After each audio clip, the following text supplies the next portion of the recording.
En la reunión familiar, mi hermana jugaba con una pistola de verdad apuntándole a mi hija. Mientras la confrontaba furiosa para que la guardara, mis padres me gritaron: «No le grites, ¿no ves que está jugando? Déjala que se lo tome con calma». Mientras la animaban a seguir moviéndola. Entonces le dijo a mi hija que se pusiera una manzana en la cabeza para dispararle. Mientras yo gritaba que no disparara, de repente, un puñetazo, mi hija se cayó. Entonces mi hermana se echó a reír y dijo: «Juguemos otra vez». Mientras intentaba apartarlos, mi padre dijo: «Aquí vamos, deja de exagerar». Mientras mi hija se detenía, llamé a la policía y, cuando llegaron, se desató el caos. Me llamo Evaka Williams y lo que les voy a contar que pasó hace 4 años se suponía que sería una simple barbacoa familiar.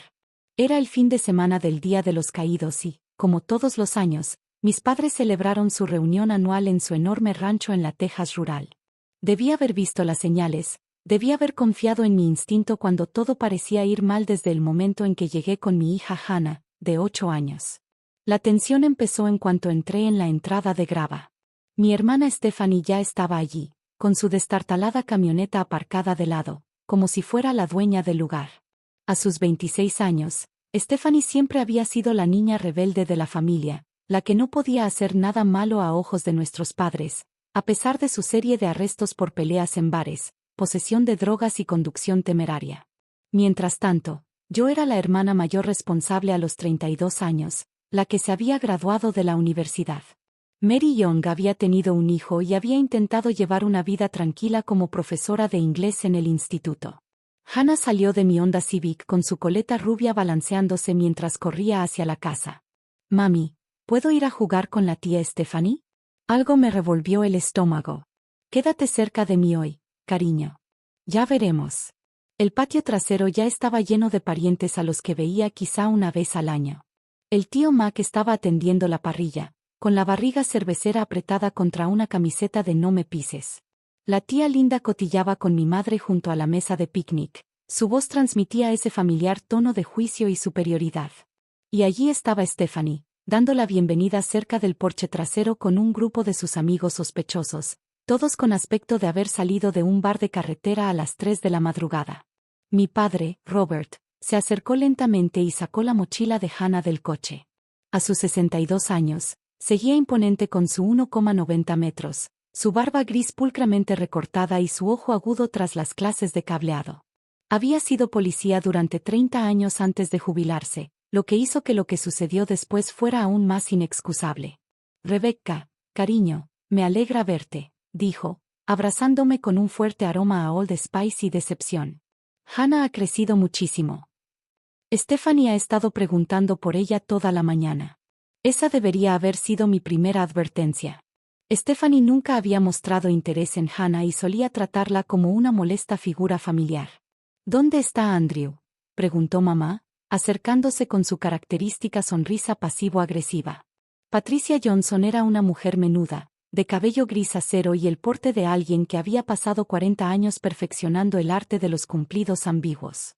Tenía que trabajar, mentí con naturalidad. La verdad era que Andrew y yo nos habíamos separado hacía 2 meses. Él se había mudado tras años de distanciamiento, y yo no estaba lista para darle a mi familia más argumentos para sus críticas. De todas formas, nunca lo habían considerado lo suficientemente bueno, a pesar de ser un contador exitoso que trataba a Hannah como a su propia hija.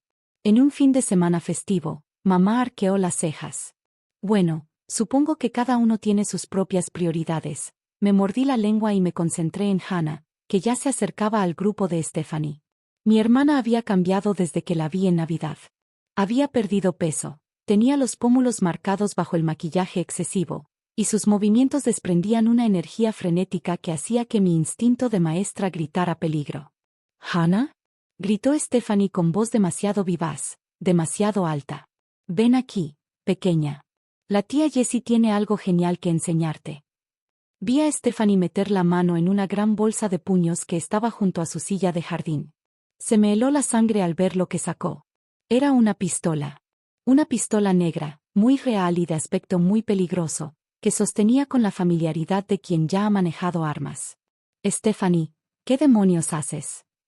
Me acerqué con el corazón latiéndome con fuerza al ver que los ojos de Hannah se abrían de par en par con curiosidad en lugar de miedo. Guarda eso ahora mismo. Tranquila, Rebecca, dijo Stephanie, revisando la cámara con movimientos ensayados. Es solo por diversión. Mira, Hannah, ¿ves cómo la sostiene la tía Jessie? Igual que en las películas. Apuntó el arma hacia la arboleda y oí el clic distintivo del seguro al quitarse. No era un juguete ni una réplica. Era un arma cargada en manos de alguien que había estado bebiendo desde el mediodía. Hannah, ven aquí ahora mismo, le ordené, pero mi hija estaba paralizada, acercándose a Stephanie en lugar de alejarse. No le grites. ¿No ves que está jugando? Déjala que se lo tome con calma. La voz de mi padre resonó por el patio mientras se acercaba, con el rostro enrojecido por la ira. Stephanie solo se está divirtiendo con su sobrina. No seas una madre sobreprotectora. Lo miré con incredulidad. Papá, ¿eso es un arma de verdad? Está borracha y blandiendo un arma cargada delante de niños. Los cría entre armas, dijo con desdén. Stephanie sabe lo que hace. Lleva disparando desde que tenía la edad de Hannah. Mi madre se había unido a un grupo cada vez mayor, junto con la mayoría de sus familiares. En lugar de compartir mi preocupación, estaban fomentando esta locura. Vamos, Stephanie, enséñanos lo que sabes hacer. Gritó el tío Mike, bajando la barba para ver mejor. Quizás podrías enseñarle a Hannah a sujetarla bien, sugirió la tía Linda. Nunca es demasiado pronto para aprender a usar armas con seguridad. Sentí que vivía en una realidad alternativa donde se había abandonado el sentido común. ¿Están todos locos? Está apuntando a la gente con un arma cargada. Stephanie se rió, un sonido áspero que no le llegó a los ojos. Dios mío, Rebecca, eres una reina del drama. Mira, te demostraré que no es para tanto. Se giró hacia Hannah, que estaba a 1 metro de distancia, completamente cautivada por el arma. Oye, chaval, ¿conoces el juego de Guillermo Chao? Donde el tipo le dispara a alguien una manzana en la cabeza. Mi sangre se convirtió en agua helada. Stephanie, no. Será divertido. Como un truco de magia. La voz de Stephanie había vuelto a adquirir ese tono frenético. Chana, ve a buscar una de esas manzanas del frutero de la mesa. Vamos a jugar. Chana, no te muevas, grité, intentando agarrar a mi hija. Pero mi padre me agarró del brazo con una fuerza que me dejaría moretones. Aquí vamos, deja de exagerar. Deja que se diviertan. Siempre intentas envolverlo en burbujas. Esto es una locura. Luché contra su agarre, observando con horror cómo Hannah, entrenada para obedecer a los adultos, trotaba hacia la mesa de picnic y escogía una manzana roja brillante del centro de mesa.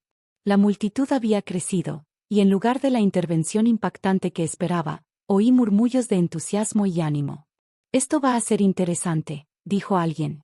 Stephanie siempre fue la mejor tiradora de la familia, añadió otra voz.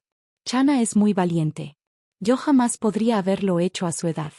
Me sentí como si estuviera atrapado en un sueño febril cuando mi familia perdió la razón. Por favor, supliqué con la voz entrecortada. Por favor, no hagan esto. Es solo una bebé. Tiene 8 años, Rebecca, dijo mi madre con impaciencia. Y Stephanie no le va a hacer daño. Necesitas aprender a confiar en tu familia.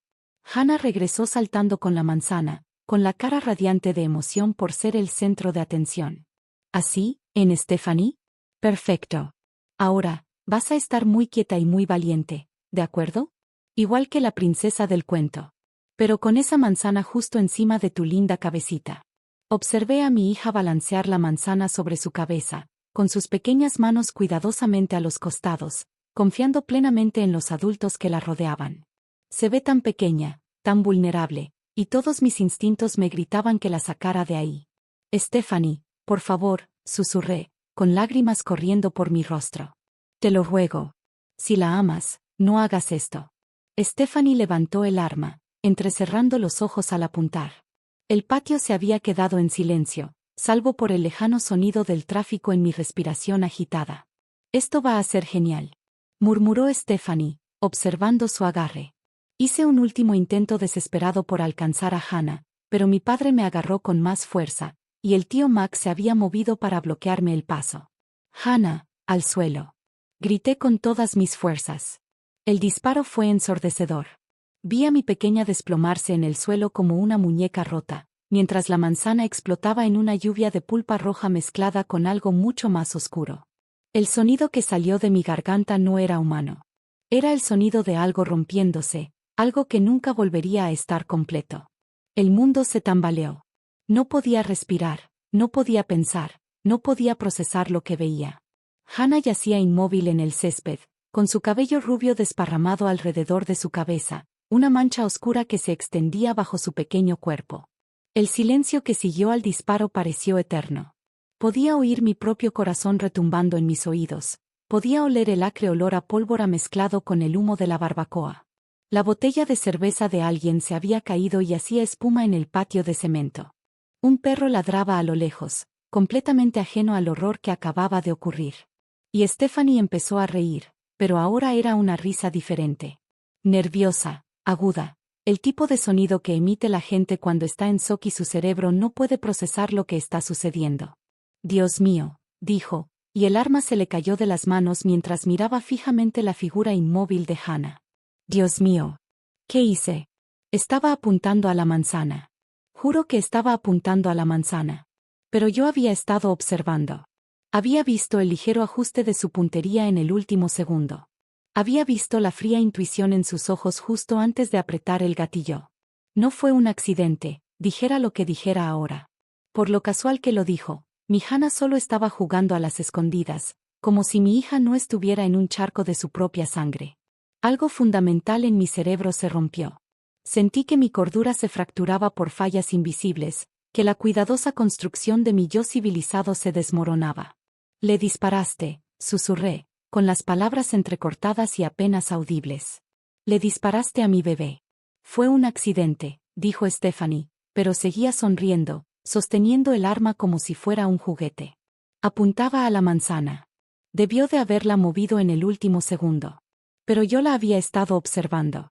Hannah no se había movido. Permaneció completamente inmóvil, confiando en un obediente, mientras su propia tía apuntaba deliberadamente y apretaba el gatillo. Esto no fue un accidente. Esto era algo completamente distinto, algo tan monstruoso que mi mente no podía comprenderlo del todo. Los demás miembros de la familia parecían paralizados en una extraña escena de negación. El tío Mac miraba su cerveza como si no recordara cómo había llegado a su mano. La tía Linda estaba boquiabierta, en estado de shock, pero no emitía ningún sonido. Mi madre se aferraba a sus perlas, literalmente a su collar de perlas, como si ese gesto pudiera, de alguna manera, restaurar el orden en el universo. Y mi padre, el hombre que había pasado 3 décadas como policía, que supuestamente lo había visto todo y sabía cómo manejar cualquier situación, estaba allí de pie, con los brazos colgando a los costados como una marioneta rota. Alguien llamó al 911, dije, más fuerte esta vez. Nadie se movió. Alguien llamó al 911. Grité, con la voz entrecortada por la histeria. Eso pareció romper el hechizo. Varias personas sacaron sus teléfonos a la vez, pero mi padre dio un paso adelante y levantó la mano. Espera, dijo, con ese tono de autoridad que había infundido respeto durante décadas. Pensemos en esto un momento. No nos precipitemos. Lo miré con incredulidad. ¿Precipitado? Mi hija recibió un disparo en la cabeza. ¿Y crees que llamar a un médico es precipitado? Probablemente solo esté inconsciente, dijo, pero pude ver la duda en sus ojos. Quizás rosado. Las heridas en la cabeza sangran mucho. Siempre parece peor de lo que es. Quería creerle. Que Dios me ayude. Por un instante quise creer que Hannah se levantaría y preguntaría qué había pasado, que esto se convertiría en una de esas historias familiares que contamos durante años sobre aquella vez que Stephanie les dio un susto a todos sin querer con su mala puntería. Pero Hannah no se movía. Ni siquiera el leve subir y bajar de su respiración. Yacía allí como una muñeca rota, y el charco de sangre bajo su cabeza crecía a cada segundo. Fue entonces cuando algo murió dentro de mí. Una parte fundamental de mi humanidad que había creído en la bondad de la familia, en la seguridad del hogar, en la protección de los niños. Se marchitó y se convirtió en cenizas en un instante. Me liberé del agarre de mi padre con fuerza. No sabía que lo poseía y me tiré al suelo junto a Hannah. Tenía los ojos cerrados y había muchísima sangre. Demasiada sangre. Hannah, Cariño, quédate conmigo. Susurré, apretando mis manos contra la herida en su cabeza, intentando detener la hemorragia aunque veía que era demasiado tarde. Mamá está aquí. Mamá está aquí. Su piel ya se había enfriado bajo mis dedos. La comprensión me golpeó como un puñetazo, dejándome sin aire en los pulmones. Esto no estaba sucediendo. Esto no podía estar pasando. Los niños no morían en las barbacoas familiares. Las madres no tenían que sostener a sus bebés mientras se desangraban en el jardín de sus abuelos. Pero la evidencia estaba ahí, bajo mis manos. La terrible quietud de su pequeño cuerpo. La forma en que su cabeza se balanceaba cuando intentaba levantarla. La ausencia absoluta de la chispa que había hecho de Hannah quien era. Curiosa, confiada, llena de risas, preguntas y sueños de ser veterinaria de mayor. Todo eso había desaparecido, extinguido por una mujer que se suponía que la amaba. Mi padre, a pesar de su formación policial, parecía paralizado al ver la sangre de su nieta en su propiedad. Le temblaban las manos cuando finalmente dio un paso adelante y aseguró el arma, pero su voz no transmitía la autoridad habitual al hablar. Alguien llamó al 911, dijo en voz baja, con la mirada pálida por la conmoción. Varias personas buscaron sus teléfonos, pero el daño ya estaba hecho. Sana se había ido y ninguna respuesta de emergencia podría cambiarlo. La ironía de sus palabras me impactó como una bofetada. Alguien ya estaba herido. Alguien estaba más que herido. Pero no podía verlo, o no quería verlo, porque reconocer la verdad significaría reconocer que él había permitido que esto sucediera. Lo miré, a este hombre que me había criado, que me había enseñado a montar en bicicleta, me había ayudado con la tarea y me había acompañado al altar en mi boda. Alguien ya salió herido, papá. Alguien ya salió herido. Pero él no escuchaba. Ninguno de ellos lo hacía. Estaban apiñados alrededor de Stephanie, dándole palmaditas en la espalda y diciéndole que solo había sido un accidente, que estas cosas pasaban, que nadie tenía la culpa. Stephanie por fin había bajado el arma, pero seguía riendo, con una risa aguda que me puso los pelos de punta. ¿Viste su cara cuando oyó el disparo? ¡Qué gracioso! Como si estuviera realmente sorprendida. La casualidad, la total ausencia de cualquier reconocimiento de que acababa de asesinar a un niño, me invadió una oleada de rabia tan pura y concentrada que sentí como si me hubiera caído un rayo. Esto ya no era dolor. Esto era algo más duro, más agudo e infinitamente más peligroso. La mataste. Dije en voz baja, con la voz firme por primera vez desde el tiroteo. Mataste a mi hija. Ay, por favor, intervino mi madre, recuperando por fin la voz. No seas tan dramática, Rebeca. Fue un accidente. Stephanie se siente fatal. La miré, sentada en un sillón con una cerveza fresca en la mano, riéndose de algo que una de sus amigas le había susurrado al oído. Parecía tan terrible como alguien en una fiesta especialmente entretenida. Se ríe, señalé. Cada persona procesa el trauma de forma diferente, dijo mamá, pero ni siquiera ella parecía convencida. Hay quienes se ríen cuando están disgustados. No significa nada. En ese momento comprendí que estaba completamente solo en esto. Mi familia, quienes debían apoyarme y proteger a Hannah, ya habían tomado su decisión. Iban a rodear a Stephanie y fingir que se trataba de un accidente, una tragedia inevitable que nadie podría haber evitado. Iban a dejar que se saliera con la suya. Fue entonces cuando saqué mi teléfono y llamé al 911. 911, ¿cuál es su emergencia? Le dispararon a mi hija, dije, sorprendido por lo tranquilo que sonaba mi voz. Tiene 8 años. Mi hermana le disparó en la cabeza. Necesito ambulancias y policía en 1247 County Road 56. Señora, ¿sigue el tirador en el lugar? Miré a Stephanie, que estaba recargando el arma mientras mis familiares observaban con interés, no con horror. Sí. Sigue aquí. Y sigue armada. Lo que pasó después fue un caos. La primera unidad policial llegó en menos de 5 minutos, seguida de los paramédicos y lo que parecía ser la mitad del departamento del sheriff del condado. Pero el equipo de emergencias médicas trabajó eficientemente, revisando sus signos vitales e intentando los protocolos de reanimación, a pesar de que la gravedad y la ubicación de la herida indicaban que Hannah no tenía remedio. Tras 8 minutos de esfuerzos inútiles, el paramédico jefe me miró con ojos llenos de compasión profesional y negó con la cabeza en silencio. Mi hija había desaparecido. El detective a cargo, un hombre curtido de unos 50 años llamado Detective Campbell, echó un vistazo a la escena y separó de inmediato a todos los testigos. Observé conmocionado cómo conducían a mi familia a diferentes zonas de la propiedad, presumiblemente para evitar que coordinaran sus versiones. Señora Henderson, dijo el detective Campbell con suavidad, arrodillándose a mi lado mientras yo sostenía la mano sin vida de Hannah, necesito hacerle algunas preguntas sobre lo que pasó hoy. Le conté todo. Cada detalle que recordaba, desde el comportamiento ebrio de Stephanie hasta la inexplicable incitación de mis padres a usar armas de forma imprudente. Describí el momento en que sugirió el juego de Guillermo Chao, mis desesperados intentos por detenerla y el repugnante sonido del disparo que acabó con mi mundo. El detective Campbell escuchaba sin interrumpir, tomando notas de vez en cuando en un pequeño bloc. Su expresión se mantuvo cuidadosamente neutral, pero lo vi fulminar con la mirada hacia Stephanie, que estaba sentada en la parte trasera de un coche patrulla, riéndose de algo en su teléfono. Los demás testigos, dijo con cuidado, cuentan la misma historia. Algo en su tono me heló la sangre. ¿Qué quiere decir? Parece incómoda, como los policías cuando están a punto de dar una mala noticia. Señora Henderson, llevo 22 años haciendo esto. He investigado cientos de tiroteos accidentales, suicidios y casos de violencia. La trayectoria de la bala, la distancia entre el tirador y la víctima, la total falta de medidas de seguridad. Parece deliberado. Sentí una oleada de esperanza tan intensa que casi me dolió. Por fin, alguien veía lo que yo había visto. Alguien reconocía que no se trataba de un accidente trágico.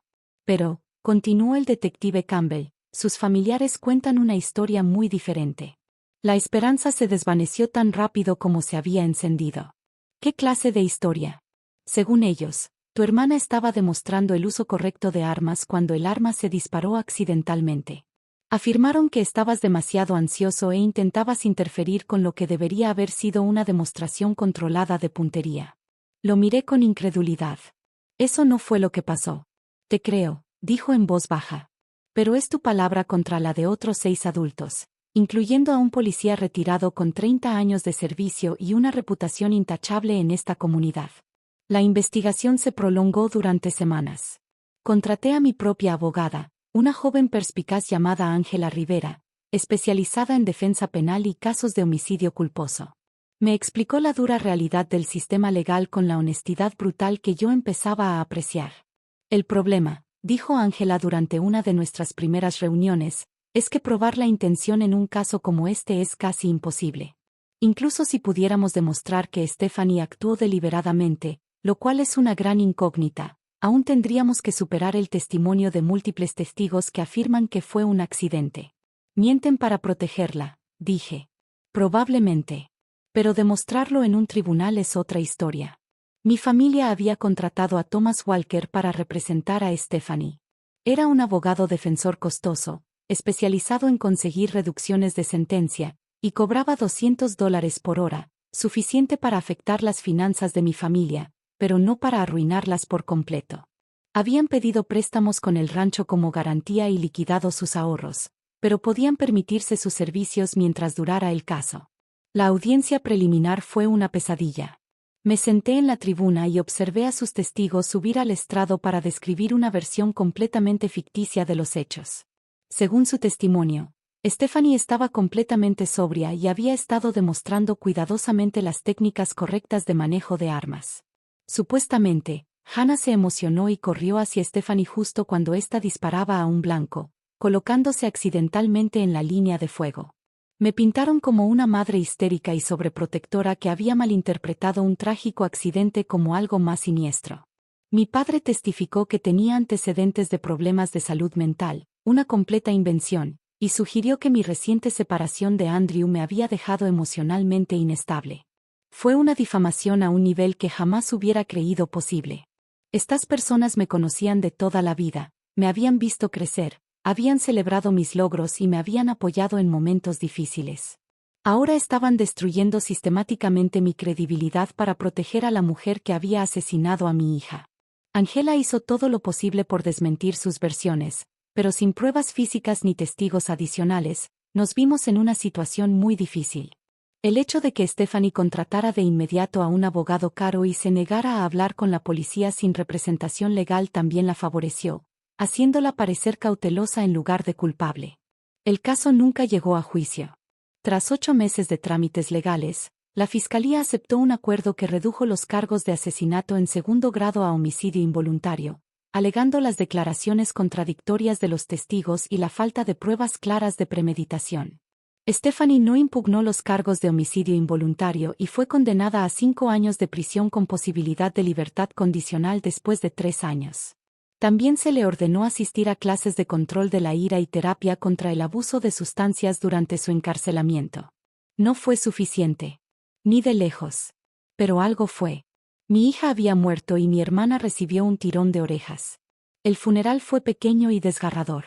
Andrew voló de vuelta de su viaje de negocios y me abrazó mientras lloraba, pero ni siquiera él pudo comprender la profundidad de mi rabia. Él presenció un accidente donde yo presencié un asesinato.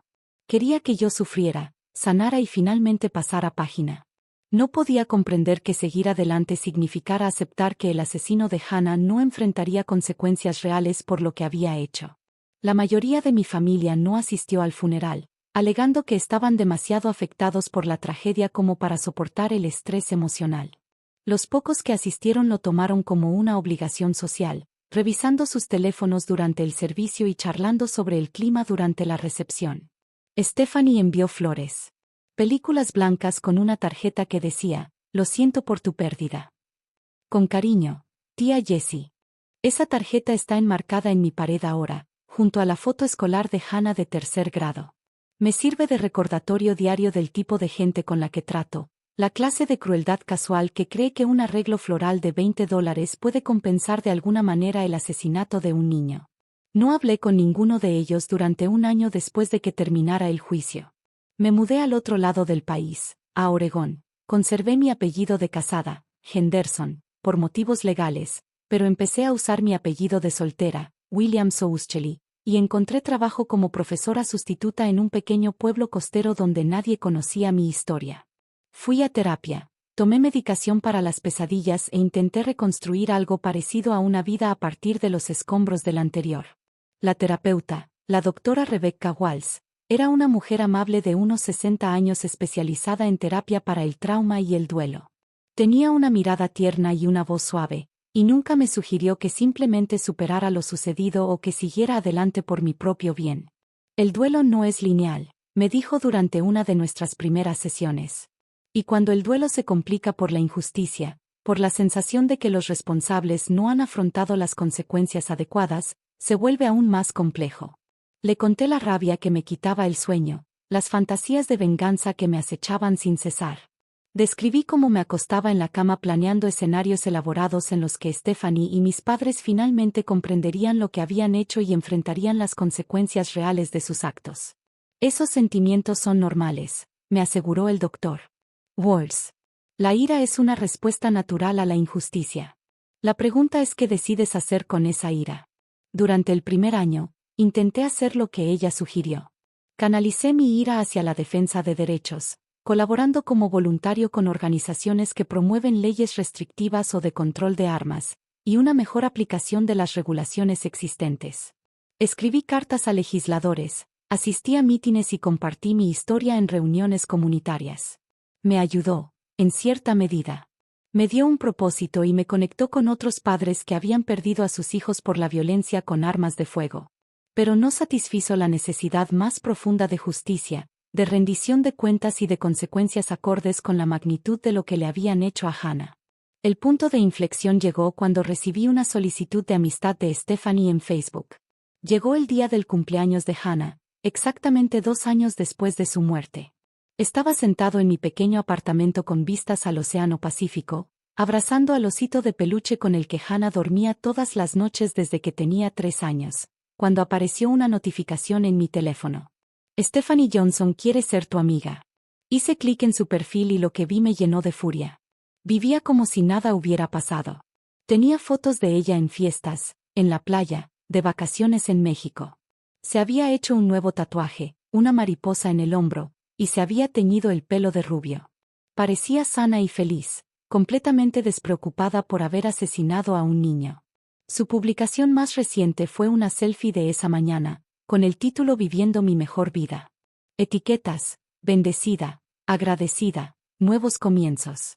Fue entonces cuando me di cuenta de que el enfoque suave del Dr. Walls para sanar no iba a funcionar conmigo. Hannah nunca regresaría, y los responsables de su muerte nunca enfrentarían consecuencias reales a través de los canales oficiales. Si quería justicia, tendría que buscarla yo mismo. Pero nunca lo olvidé. Y nunca lo perdoné. La venganza empezó pequeña y metódica. Siempre se me habían dado bien las computadoras. Fue parte de lo que me convirtió en un profesor eficaz en la era digital, pero ahora me dedicaba a aprender todo lo posible sobre seguridad en Internet, manipulación de redes sociales y trabajo de detective digital. Empecé con las cuentas de redes sociales de Stephanie. Nunca fue muy cuidadosa con sus contraseñas. Seguía usando variaciones de los nombres de sus mascotas de la infancia y fechas importantes que recordaba de nuestra infancia. Acceder a sus cuentas de Facebook, Instagram y Twitter era vergonzosamente fácil. Pero no empecé a publicar nada de inmediato. En cambio, pasé semanas estudiando su comportamiento en línea, aprendiendo sus patrones, comprendiendo su huella digital. Quería saber con quién hablaba, dónde trabajaba, qué planes tenía para su futuro. Lo que descubrí fue a la vez revelador y exasperante. En sus mensajes privados, Stephanie se jactó de haber salido impune con varios amigos. Describió el tiroteo como un accidente que no lo fue en realidad, y se rió de lo estúpida que fue la policía al creer la historia de su familia. En una conversación particularmente dura con su amiga Ashley, escribió: la pequeña se lo merecía. Siempre se comportaba como si fuera mejor que los demás, igual que su presumida madre. Le hice un favor al mundo. Capturé todo y lo guardé en una unidad cifrada que guardaba en una caja fuerte al otro lado de la ciudad. Esta era una prueba que podría haber reabierto el caso penal, una prueba de que Stephanie había cometido un asesinato premeditado en lugar de un homicidio accidental. Pero sabía que presentar esta prueba a las autoridades sería inútil. Se había obtenido ilegalmente, y el costoso abogado de Stephanie la desestimaría antes de que se secara la tinta de la acusación. Además, había visto con qué facilidad mi familia manipulaba el sistema. También encontrarían la manera de justificar estos mensajes. No, necesitaba ser más inteligente. Necesitaba ser más sistemático. La campaña en redes sociales comenzó en el tercer aniversario de la muerte de Hannah. Creé docenas de cuentas falsas en múltiples plataformas, cada una con perfiles cuidadosamente diseñados e historiales de publicación realistas. Algunos se presentaron como padres preocupados, otros como miembros de la comunidad, otros como exempleados o vecinos que habían presenciado el comportamiento de Stephanie. Empecé a publicar cosas. Capturas de pantalla de sus antecedentes penales cuidadosamente editadas para eliminar cualquier indicio de cómo se habían obtenido. Fotos de Hannah del funeral junto con relatos detallados de lo que realmente sucedió ese día de los caídos. Los mensajes privados donde Stephanie se jactaba del asesinato se presentaban como pistas de fuentes anónimas que habían quedado conmocionadas por lo que habían visto. La publicación se difundió lentamente al principio, pero luego cobró impulso a medida que la gente comenzaba a compartirla. Las estaciones de noticias locales retomaron la noticia, y de repente, el caso de Stephanie volvió a los titulares. La narrativa cuidadosamente construida por su equipo legal comenzó a desmoronarse a medida que más personas conocían la verdad sobre lo sucedido. Cuando Stephanie cambió sus contraseñas y reforzó su seguridad, me adapté. Había estado estudiando técnicas de ingeniería social, aprendiendo a manipular a la gente para que revelara información que no debía compartir. Una llamada que decía ser del departamento de fraudes de su banco solía ser suficiente para que confirmara sus nuevas contraseñas. Un correo electrónico falso del equipo de seguridad de Facebook podía engañarla para que hiciera clic en un enlace que me daba acceso a sus cuentas. Creé cuentas falsas y comencé a destruir sistemáticamente su reputación en línea. Cada solicitud de empleo, cada perfil de citas, cada intento que hacía de presentarse como una persona normal y funcional de la sociedad, se encontraba con pruebas documentadas de lo que había hecho. Lo bueno de Internet es que nada desaparece del todo. Incluso cuando se eliminaron publicaciones o se suspendieron cuentas, me aseguré de que existieran copias de seguridad en varias plataformas. Utilizo técnicas de optimización para motores de búsqueda, SEO, para asegurar que cualquiera que buscara Stephanie Marie Johnson en Google encontrara la verdad sobre ella entre los 3 primeros resultados. La verdadera venganza comenzó después de que Stephanie saliera en libertad condicional tras cumplir 3 años y medio. Había dedicado ese tiempo a aprender, planificar y reunir los recursos necesarios para asegurarme de que enfrentara las consecuencias que el sistema legal no le había proporcionado. Seguí en contacto con Andrew y, a través de una red de contactos que cultivé con esmero, me enteré de que Stephanie estaba intentando rehacer su vida en Dallas. Trabajaba en un centro de atención al cliente y vivía en un pequeño apartamento, intentando pasar desapercibida. No podía permitirlo. Creé informes detallados que documentaban sus antecedentes penales y los presenté a sus empleadores, siempre a través de canales legítimos y utilizando únicamente información veraz que formaba parte del registro público. Cuando las empresas descubrieron que habían contratado a alguien con una condena por homicidio involuntario que no la había declarado en sus solicitudes, los despidos fueron inmediatos. Contacté con el complejo de apartamentos donde vivía con pruebas documentadas de incumplimientos del contrato de arrendamiento y quejas de vecinos ficticios sobre ruido y actividades sospechosas. Al no funcionar, denuncié las infracciones del código y los problemas de seguridad a las autoridades locales, lo cual requirió una investigación y creó problemas tanto para Stephanie como para sus caseros. Pero la verdadera obra maestra llegó cuando me enteré de que Stephanie estaba intentando rehacer su vida matriculándose en un programa de asistente médico en un colegio comunitario de Dallas. La habían aceptado y, al parecer, estaba decidida a cambiar de trabajo, probablemente con la esperanza de que una carrera estable en el sector sanitario la ayudara a reconstruir su reputación. No podía permitirlo.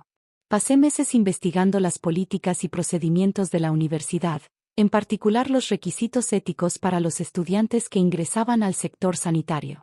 Redacté una carta cuidadosamente redactada para el director del programa, detallando la condena penal de Stephanie por homicidio involuntario e incluyendo registros judiciales públicos que documentaban las circunstancias de la muerte de Hannah. La carta fue escrita con profesionalismo y completamente objetiva. No exageré ni inventé nada. Simplemente presenté la verdad sobre lo que Stephanie había hecho y pregunté si la universidad realmente quería que alguien con su historial representara su programa en centros médicos locales donde pudiera acceder a pacientes vulnerables. La expulsaron antes de que comenzaran las clases. Durante los 2 años siguientes, documenté sistemáticamente cada intento de Stephanie por reconstruir su vida y me aseguré de que posibles empleadores, arrendadores e instituciones educativas tuvieran acceso a información precisa sobre sus antecedentes penales. Nunca inventé pruebas ni hice afirmaciones falsas. Simplemente me aseguré de que la verdad fuera fácilmente descubierta por cualquiera que se molestara en buscar. Pero la justicia más dulce llegó cuando supe que mis padres tenían dificultades económicas varios años después. La pensión de papá no había seguido el ritmo de la inflación, y las facturas médicas de mamá por la diabetes iban en aumento. Los honorarios legales de la defensa de Stephanie habían agotado sus ahorros, y se vieron obligados a pedir una hipoteca inversa sobre la casa del rancho solo para llegar a fin de mes. Nunca se habían disculpado. Nunca reconocieron su papel en lo que le ocurrió a Hannah. En su mente, eran víctimas de un trágico accidente que destrozó a su familia, y Stephanie ya había saldado su deuda con la sociedad cumpliendo su condena. Pero sus registros financieros contaban una historia diferente. Llevaban 3 meses de retraso en los pagos de la hipoteca inversa y el banco se preparaba para ejecutar la hipoteca. Además, habían estado lidiando con problemas fiscales relacionados con ingresos no declarados por la venta de ganado y maquinaria agrícola. Informé de sus problemas fiscales al IRS con pruebas documentadas de ingresos no declarados, todo lo cual obtuve por medios legítimos, revisando los registros de ventas públicas y comparándolos con sus declaraciones de impuestos presentadas. La investigación duró meses, pero los resultados fueron significativos. Se les ordenó devolver los impuestos atrasados y las multas, y la pensión de papá fue embargada para cubrir la deuda. Los gastos de la medicación para la diabetes de mamá estaban agotando el poco dinero que les quedaba, y sin la pensión de papá, no podían permitirse la insulina que necesitaba para sobrevivir. Desde el otro lado del país, observé cómo mis padres perdían su hogar, su salud y su seguridad. Y, al igual que cuando Hannah se desangró en el jardín, no sentí ninguna compasión por su sufrimiento. La última parte de mi plan de venganza se desarrolló unos 6 meses después de la muerte de mis padres. Stephanie finalmente se fue de Texas, yendo de un estado a otro a medida que mi documentación sistemática de sus antecedentes penales le dificultaba cada vez más encontrar un empleo estable o una vivienda. Desarrolló un grave problema de drogas, en parte como una forma de lidiar con su incapacidad para construir una vida estable, y había sido arrestada varias veces por posesión y hurto menor. Había estado rastreando sus movimientos a través de registros públicos y bases de datos legales, observando cómo caía en picado en el sistema judicial de varios estados. Fue entonces cuando me enteré de que estaba embarazada y vivía en un albergue para personas sin hogar en Phoenix. Stephanie se había involucrado con un hombre casado que no tenía intención de dejar a su esposa, y aparentemente planeaba tener el bebé a pesar de no tener recursos para cuidarlo. Dados sus antecedentes penales, sus problemas de adicción y su total incapacidad para cuidar de sí misma, la idea de criar un hijo era inadmisible. Contacté a los servicios de protección infantil de Arizona con un expediente completo que documentaba la condena penal de Stephanie por homicidio involuntario, su historial documentado de abuso de sustancias, sus múltiples arrestos y su situación actual de calle. Incluí copias de registros judiciales públicos, informes policiales e historiales médicos que formaban parte del registro público. La investigación fue exhaustiva y profesional. Basándose en la evidencia de los antecedentes penales de Stephanie, sus continuos problemas de abuso de sustancias y su total falta de recursos para mantener a un hijo, se la consideró incapaz de ser madre. La niña fue puesta bajo custodia estatal inmediatamente después de nacer y ubicada con una familia que realmente pudiera brindarle amor, seguridad y estabilidad, todo lo que Stephanie era incapaz de ofrecer. Lo último que supe de ella era que vivía en las calles de Los Ángeles, un cascarón destrozado sin nada que perder porque le había arrebatado todo sistemáticamente. Mis padres murieron con 6 meses de diferencia hace 2 años. Papá sufrió un infarto provocado por el estrés de sus problemas legales, y las complicaciones de la diabetes de mamá resultaron fatales sin la atención médica adecuada. Murieron arruinados, solos y sabiendo que sus propias acciones habían llevado a la destrucción de su familia. No asistí a sus funerales. Envié flores. Películas blancas con una tarjeta que decía, lo siento por su pérdida. Con cariño, Rebeca. A veces me preguntan si me siento culpable por lo que hice. Si creo que fui demasiado lejos, si debería haber intentado superarlo y sanar en lugar de dedicar años de mi vida a la venganza. La respuesta es no. Cada mañana, me despierto en un mundo donde Hannah no está para cepillarse los dientes, discutir sobre el desayuno ni quejarse de la tarea. Cada cumpleaños, cada Navidad, cada primer día de clases, recuerdo lo que me robaron quienes se suponía que debían amarnos y protegernos. Stephanie le quitó la vida a mi hija, y mis padres permitieron que lo hiciera. No mostraron remordimiento, no aceptaron ninguna responsabilidad y no enfrentaron consecuencias significativas por sus actos. Así que me convertí en su consecuencia. Duermo tranquilo sabiendo que por fin se hizo justicia, aunque tuviera que hacerlo yo mismo. Hannah tendría 12 años ahora, probablemente en secundaria, quejándose de las tareas y pidiendo un celular como siempre lo había planeado. En cambio, está enterrada en un tranquilo cementerio de Oregón, y la mujer que la mató aprendió que algunas acciones tienen consecuencias permanentes e ineludibles. El sistema nos falló. La ley nos falló. Mi familia nos falló. Pero no le fallé a Hannah. Cumplí mi promesa de protegerla, aunque no pudiera salvarle la vida. Y lo haría todo de nuevo sin dudarlo. Algunos llaman cruel a lo que hice. Yo lo llamo crianza.